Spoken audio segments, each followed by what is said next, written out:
Election تو ہم لڑیں گے انشاءاللہ، چاہے کچھ بھی ہو جاؤ۔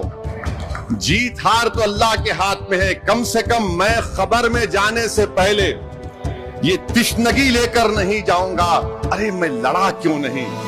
میں لڑوں گا انشاءاللہ تعالی۔ جمہوریت کے دائرے میں رہ کر ہم لڑیں گے، تمہاری نیند کو حرام کریں گے، کیونکہ تم نے برباد کر دیا، تم نے ہمارے خوابوں کو چکنا چور کر دیا، تم نے ہم سے انصاف نہیں کیا، تم نے ہم کو مارجنلائز کر کے رکھ دیا۔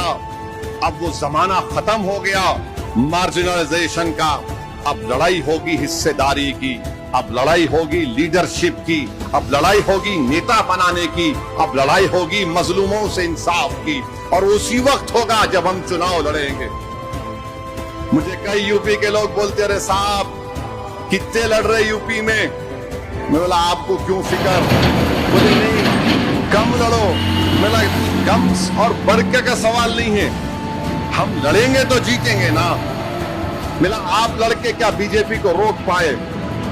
17 ہار گئے، 19 ہار گئے، 22 ہار گئے، آپ میرے کو بول رہے کم لڑو۔ ہم جب لڑتے تو نہ سامنے دشمن کی طاقت کو دیکھتے، نہ ہم کم طاقت سے لڑتے۔ جو طاقت اللہ ہم کو دیا ہم اس کو پورا استعمال کر کے لڑتے۔ اور ہماری لڑائی میں اور دوسروں کی لڑائی میں فرق یہ ہے کہ ہم اپنا گھر جلا کر لڑتے، ہم اپنا گھر جلا کر لڑتے۔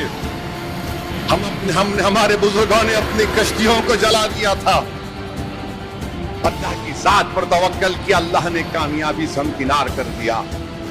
یہ لڑائی مان سمان کی لڑائی ہے، یہ لڑائی حصے داری کی لڑائی ہے۔